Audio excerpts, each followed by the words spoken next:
The third kind of deposit, under time deposit, is called recurring deposit.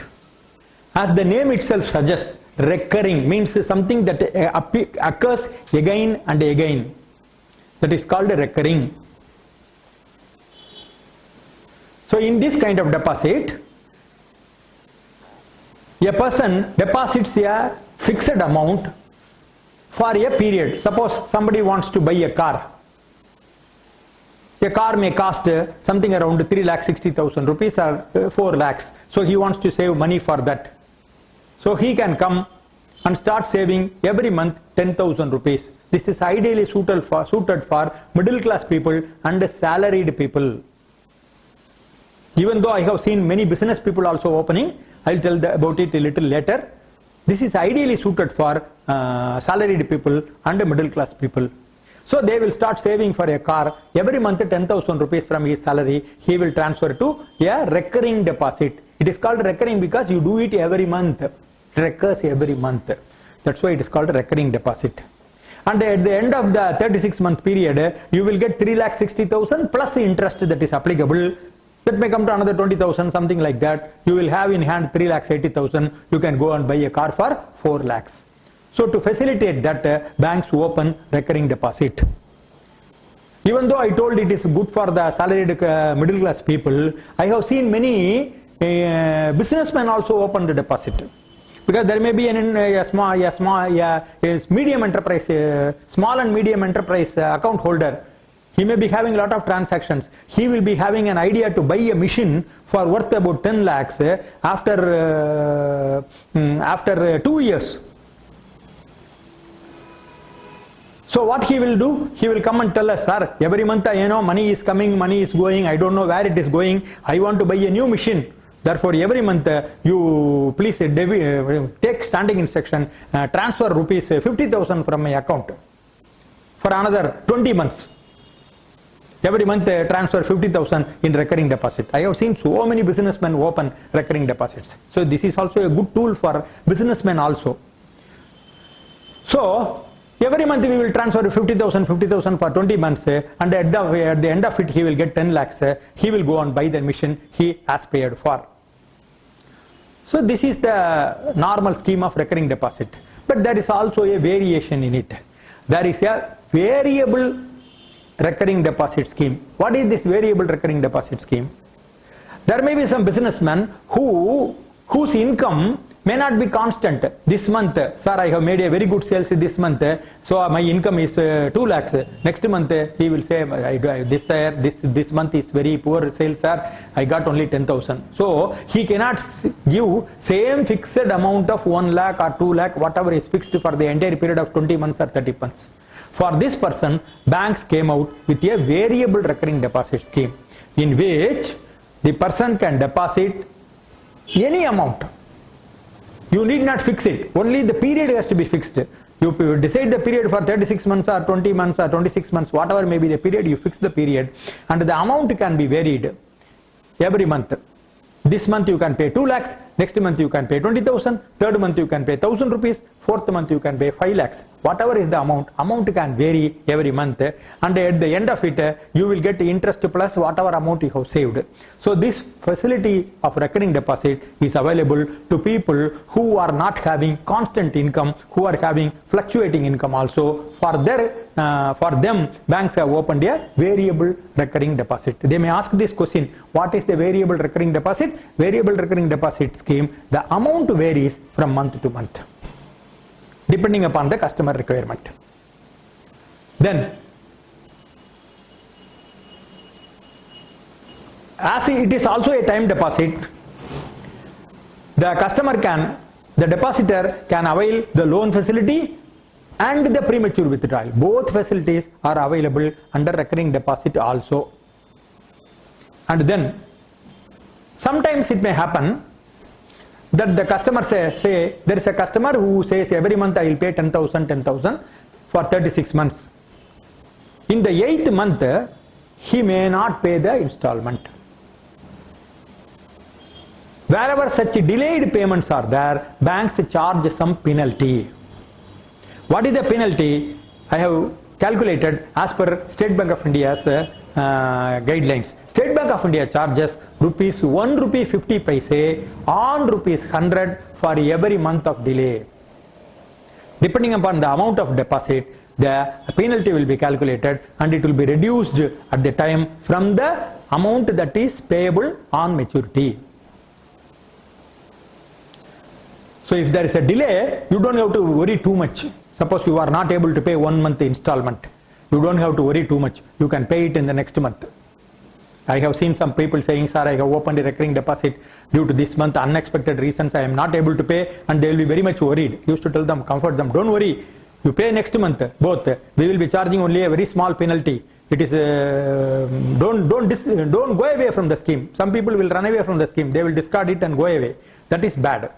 If you are not able to pay in a month, pay it in the next month. Bank will charge a very small penalty for it and then pay you the full amount, less penalty at the end of the scheme. Another important factor about recurring deposit, which as a depositor you should know and as a bank customer you should know, is that earlier tax deducted or source was not applicable to recurring deposit. When TDS, there was no TDS. TDS was brought, tax deducted at source, about which I talked some few minutes back, was made applicable to fixed deposits only. Even today, savings bank is fully exempt from tax deducted at source. But at that time, it was not applicable to RD. Now, as a result, what happened? Many people misused this provision by making a loophole. What is the loophole they did? Suppose they have 10 lakhs fixed deposit. If they put the money in fixed deposit or reinvestment plan, definitely TDS will be applicable, because 10 lakhs interest will be definitely more than 1 lakh, which is above 10,000 rupees. TDS will be applicable. So they want to escape the TDS. They will find out a loophole. The loophole is they will open a variable recurring deposit in the bank. First month they will pay 10 lakhs. For the next 10 months or 12 months, they will pay 1,000 rupees, 1,000 rupees, 1,000 rupees only. At the end of it, they will get a full interest, with interest and with no tax deducted at source. So they can escape TDS. This was used as by somebody, this variable recurring deposit mechanism, which was brought in by the banks to help people with varying income. This was used by some people, or rather misused by some people, to avoid TDS. So now, with effect from 1st June 2015, this loophole has been plugged and TDS has been made applicable for recurring deposit scheme also. So they may ask this question with reference to June 2015, which deposit was brought under TDS, or which are the deposit schemes which are brought under TDS? You can very clearly say fixed deposit, reinvestment plan and recurring deposit, because under recurring deposit with effect from June 2015 you have to pay tax deducted at source. And recurring deposit is a very good device for middle class people and salaried people to save with a particular goal. A goal oriented saving is very much facilitated under recurring deposit scheme. We have seen that deposits can be broadly divided into two categories, namely time deposit, which is repayable after a fixed period, and then demand deposit, which, as the name itself suggests, it is repayable after the demand by the customer. We have now seen already completed fixed deposit or time deposits. Now we shall see what are the various demand deposits that a bank accepts. First of all, as the name itself suggests, demand deposit is payable on demand. It is a very important point you should note. Only banks can accept demand deposits. A demand deposit is payable at any point of time by the customer, and the banker has to pay it when the customer gives a check. In fact, in US banking they call it as a checkable deposit. So a demand deposit can be withdrawn by check. Anytime the customer issues a check, morning he deposits 10 lakhs and after 10 o'clock he deposits 10 lakhs. And 10.5 he withdraws 9.95 lakhs, bank cannot ask any question. Because it is a demand deposit and it is payable on demand at any point of time by the customer. Bank cannot say no. That is the beauty of demand deposits. That is the advantage of demand deposit for the customer. And because the deposits are payable on demand, the bank cannot fully utilize it and therefore they earn lower interest normally than fixed deposit. Fixed deposit, you can invest the money for a fixed period and therefore they earn higher interest. Demand deposits, normally the interest rate will be lower than the fixed deposit. And today, lot of banks are going in for CASA deposit campaign. Banks announced in a big billboards are kept, CASA deposit campaign, CASA deposit campaign. What is this CASA deposit campaign? This question is being asked in the exam. CASA means current account, savings account, deposit scheme. If you take the total deposits, approximately 60%, 60 to 65% is in fixed deposit, 25% will be in savings bank, and 15% will be in current account. 10 to 15%. It changes from bank to bank, changes from time to time. Now, in the case of fixed deposit, the banks have to pay higher interest, therefore the cost of deposit is more. On the other hand, in the case of savings bank account, the interest payable is lower than the fixed deposit in the case of savings bank, and in the case of current account, no interest is payable. As a result, current account and savings account, cost of deposit for the bank is lower than the fixed deposit. Almost they get it for a very cheap rate. And therefore, banks want more and more of CASA deposit. That is why they go for a campaign of CASA deposits. They ask branches, you conduct a CASA deposit campaign. Ask the branch manager, you go and canvass 500 savings bank account and 200 current accounts.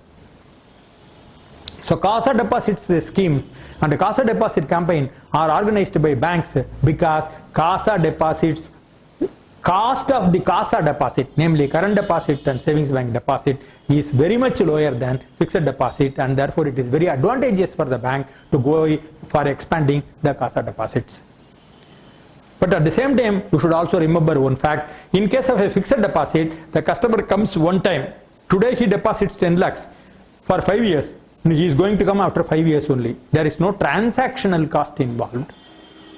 On the other hand, in the case of current account, customer is going to make 20 deposits every day. In the case of savings bank account, at least 10 deposits in a month. Therefore, the number of deposits, the number of withdrawal and number of transactions in both current account and in savings bank is going to be more than fixed deposit.